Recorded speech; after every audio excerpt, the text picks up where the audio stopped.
उन गोपी के मन में आया कि आज भगवान को पकड़ लें अपने घर। एक कमरे में खूब मक्खन रख दिया और मक्खन रख करके पीछे छुप गई। जैसे भगवान पहुंचे उसने भगवान को पकड़ा नहीं, दरवाजा बाहर से बंद कर दिया और बाहर से दरवाजा बंद करके नंदरानी के घर पहुंच गई। मैया मेरी बात मानती नहीं हो, मैया मेरी बात मानती नहीं हो, चल करके देखो आज मैंने मक्खन वाले कमरे में आपके लाडले कन्हैया को बंद कर दिया है। मैया मुस्कुरा कर मैया ने कहा मेरे लाला को जब देखना हो तो ऐसे ही चली आया करो, उलाहने का बहाना लेकर के आने की जरूरत नहीं है। मैया बुलाना कह रही हूं, मैं सही सही बंद करके आई हूं। मैया ने कहा अच्छा मैं बुलाती हूं कन्हैया को, देख ले। कान्हा, ओ कान्हा। और भगवान एक रोटी में मक्खन लगा के मोड़ करके दांत से काट के खा कर ऐसे खा रहे थे। बड़ा भोला सा मुंह लेकर के निकले। मैया अब सखी ने देखा, गोपी ने देखा भगवान तो यहाँ है, फिर मैंने बंद किसको किया है। तुरंत दौड़ करके गई, दरवाजे को खोला तो देखती है भगवान ही बंद है कमरे में। आंखें लाल लाल हैं, रो रहे हैं, एक तो ऐसे काले काले हैं, आंखों में लगा काजल और बहकर मुंह को काला कर दिया और बोल पड़े उनको कमरे में बंद कर दी हो, अम्मा कुछ बताए। दौड़ के फिर घर पे गई, वहां भी कान्हा को देखा, अपने घर दौड़ के आई, फिर यहाँ भी कान्हा को देखा। जिधर भी देखती है उधर ही भगवान कृष्ण दिखाई पड़े। हाथ जोड़कर सा नेत्रे आसीन सुमिस्मिता, आंख को बंद करके बैठ गए। हे प्रभु गलती के लिए क्षमा करो, उलाहना लेके नहीं आऊंगी। हमारे जो विपरीत धर्म के लोग हैं वे कहते हैं भगवान तो तुम्हारे चोर हैं, मक्खन चुराते थे। मैं दो तीन चीजें बताऊं आपको, याद करके रखिए।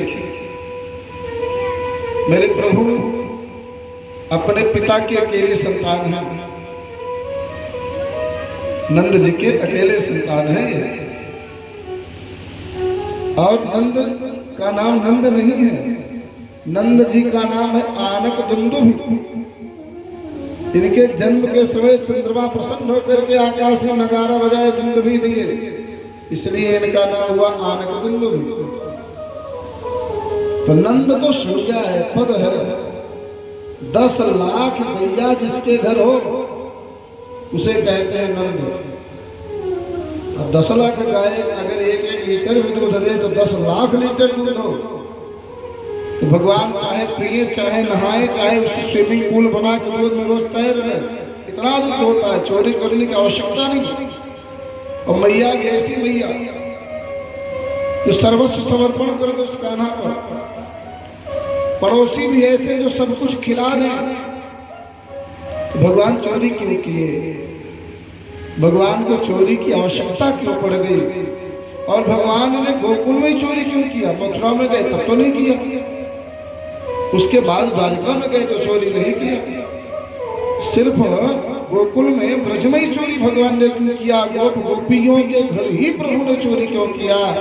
तो व्यास जी महाराज भागवत में लिखते हैं कि ब्रजे बसंतम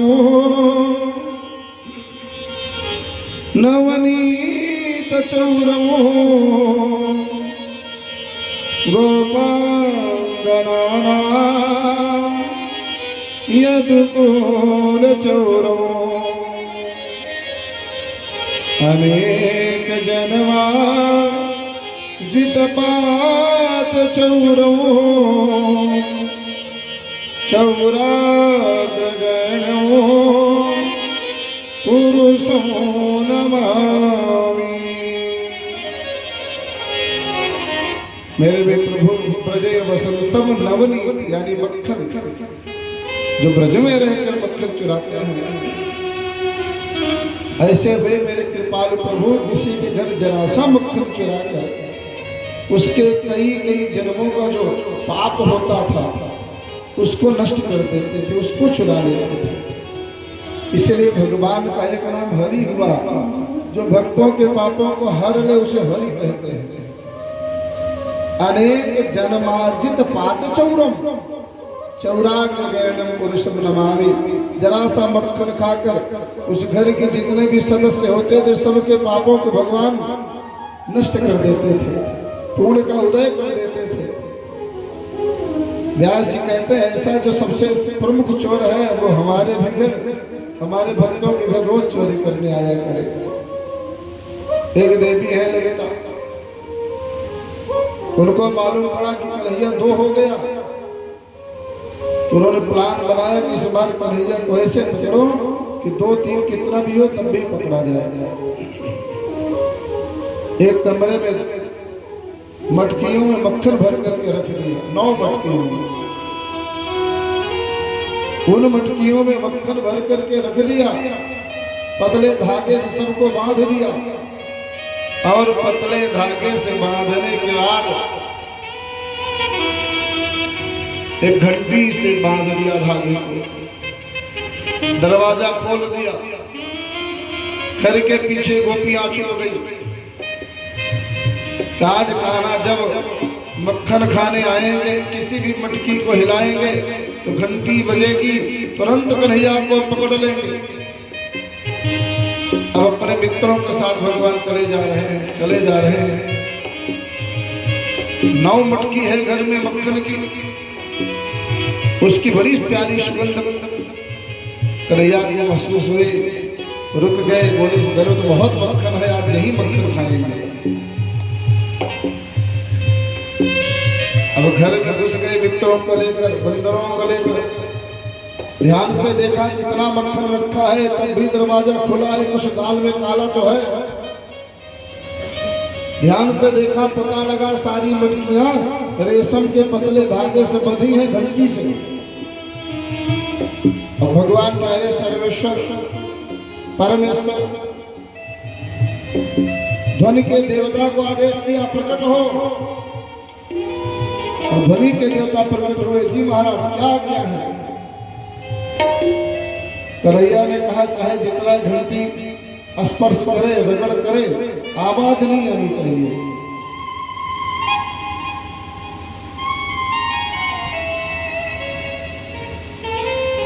अब तो महाराज प्रभु चढ़ गए, बंदरों को खिलाया, अपने मित्रों को खिलाया मक्खन, सबको मक्खन खूब खिला दिया। और सबको मक्खन खिलाने के बाद जो थोड़ा सा बचा, खिलाते खिलाते हाथों पैरों में लग भी गया था, मुंह में भी लग गया था। सारे मित्र जब उतर गए, खा के सब फिट हो गए, मटकी भगवान ने उतार लिया, मक्खन निकाला, मुंह में जैसे लगाया तो घंटी अपने आप ही हिली नहीं। जैसे ही मक्खन का भोग प्रभु ने मुंह में लगाया, वो घंटी अपने आप ही टन टन टन टन टन टन टन टन करके लगी बजने। भगवान ने कहा ध्वनि के देवता, मैंने जब तुमको रोका था कि मत बजो तो तुम बजे क्यों? ध्वनि के देवता ने कहा महाराज, वेद में लिखा गया जब भगवान को भोग लगाओ तो घंटा बजाओ, शंख बजाओ, घंटी बजाओ। तो पत्थर की मूर्ति को भोग लगाने पर जब शंख बजाने का नियम है, घंटी घंटा बजाने का नियम है, तो यहाँ तो स्वयं जागृत भगवान, स्वयं सच्चिदानंद भगवान प्रकट है। मैं वेद का उल्लंघन कैसे कर दूं? क्योंकि वेद के सापेक्ष नियम ही तो धर्म है, कर्म है। वेद प्रणहितो धर्म हो अधर्म विपर्ययः। भगवान ने कहा चलो फंसा तो दिए हो, देखते हैं कोई दूसरा रास्ता। अब गोपियां जो घर के पीछे छुपी थी, काना फूसी कर रही थी, कन्हैया इतनी देर से गया है और आवाज नहीं आ रही है। अब घंटी की आवाज सुनते दौड़ के आई, सारे मित्र तो भाग लिए, अकेले बचे हमारे कन्हैया। अकेले कन्हैया बच्चे पकड़े गए, पूरे शरीर में मक्खन लगा है, जो कम लगा था उसको और भी लेकर पूरे शरीर में रगड़ दिया।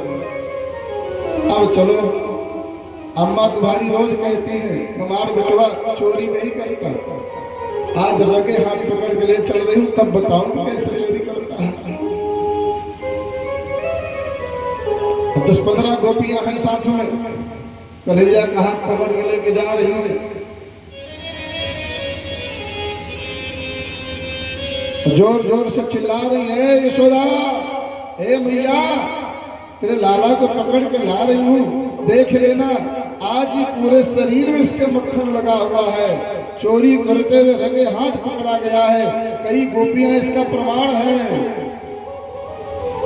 आज मत कहना है मेरा लाला चोरी नहीं करता। और चिल्लाती हुई गुस्से में चली जा रही है, तो रास्ते में सामने से आता हुआ उसका जेठौत दिखाई पड़ गया। और जेठौत देख क्या होता है, सर ढक लेते हैं। जब कलयुग में सर ढक लेते हैं, सोचिए द्वापर में क्या बात नहीं होगी। एक बार एक महिला को हमने देखा झुरान बांस लेके अपने जेठौतुआ को मार रही थी। हमने कहा मामी, भाई ननिहाल में है अशोकपुर में, हमने कहा मामी काहे मारो दिया, जेठौत है, अधर्म कर दिया, पाप कर दिया। कहीं भैया समझर मान भैने सवेरे सवेरे मसीधु मारे बदेरा मारे गरियावा कहा हमने पकड़ पूछे उछाल लड़के को इस कर कहा को कहीं भैया छुई के कैसे हमारी जेठौत है ना, जेठौत तो छू के कैसे मारूं, इसलिए सूखे डंडे से मार रही है। तो कलयुग में जब इतना मार पाए, विचार करते सर ढक लो, सर ढक के सर ना भी ढको चलेगा, लेकिन लड़ो मत। जेठौत का सम्मान हृदय से करो। अब गोपी जो है, गोपी ने देखा है मेरा जेठौत मेरे सामने से आ रहा है, तो अपने सर को ढक लिया उसने। बस भगवान को मौका मिल गया। प्रभु ने कहा देखो हमारा हाथ बहुत जोर से दबा के पकड़ी हो, ब्लड सर्कुलेशन बंद हो जाएगा, लो दूसरा हाथ पकड़ो। अब प्रभु ने पकड़ा लिया अपना दूसरा हाथ, और जैसे ही पकड़ाया दूसरा हाथ, उसी में खेला हो गया, दूसरा हाथ पकड़ा दिया उसके जेठौतुआ को, और घर के पीछे वाले दरवाजे से घर में आ गए, कपड़ा उपड़ा जल्दी से बदल लिया, मक्खन उक्खन से पोंछ लिया, और एकदम आधी की तरह हरहराती हुई, ए नंदरानी देखो तुम्हारे लाला को पकड़ के ला रही हूँ, आज प्रत्यक्ष पकड़ी हूँ, कई लोग गवाह हैं, गोपियां समझा रही है, लेकिन कहाँ गुस्से में सुनती है, चिल्लाती चली आ रही है। क्रोधा प्राण हरा शत्रु, क्रोध प्राण को हरने वाला शत्रु है, इसलिए क्रोध नहीं करना चाहिए। क्रोध में ज्ञान शक्ति, विवेक शक्ति, वाक शक्ति सब नष्ट हो जाते हैं। नंद रानी ने सुना, मैया ने सुना, दरवाजे पे आके खड़ी हो गई मुस्कुराती हुई, क्या बात है आज किसको पकड़ रहा है? गोपी ने कहा देखो आज आपके कान्हा को पकड़ के लाई हूँ, आज मैया मत कहना कि मेरा कान्हा चोरी नहीं करता। अम्मा ने कहा देख तो पगली किसको पकड़ के लेके चली आई है, जिसको भी देखती वही तुमको कान्हा दिखाई पड़ता है। अरे मेरा कान्हा तो एक है, सब कान्हा नहीं हो सकता। उसने आंचल उठाया अपने सर का और देखा तो अपने मोक्षण जेठौतुआ का हाथ पकड़ के लेके चली आई थी। बड़ी लीलाएं भगवान की हैं।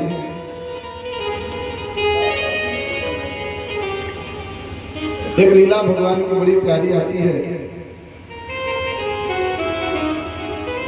भगवान ने कहा आज के बाद हम दही मक्खन खाने नहीं जाएंगे, बहुत खा लिए, ये गोपियां हमको बहुत मारती हैं, बहुत जलील करवाती, उलाना देती, आज बात दही मक्खन खाने नहीं जाएंगे। 1 महीने कहीं नहीं गए। अब तो गोपियों का मन भगवान को लगा हुआ है, सारी गोपियां मिल के कहती है आपस में चर्चा, हे बहन आज तो कन्हैया मेरे घर नहीं आता, तुम्हारे घर गया था।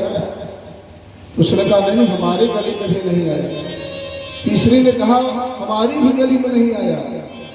तो कन्हैया आजकल कहीं चोरी नहीं करता। सारी गोपियां आपस में चर्चा कर रही हैं। 2-4 से दिन और नहीं गए। और तब गोपी ने कहा क्या बताऊं, आज जब सो रही थी ना तो सपने में मेरे श्याम आ गए। हमारे दरबार, हमारे खिड़की खोल करके हमारे घर में घुस गए, हमारे घर का सारा दही जो है वो पी गए। आज मैंने अपने श्याम को सपने में देखा, रात श्याम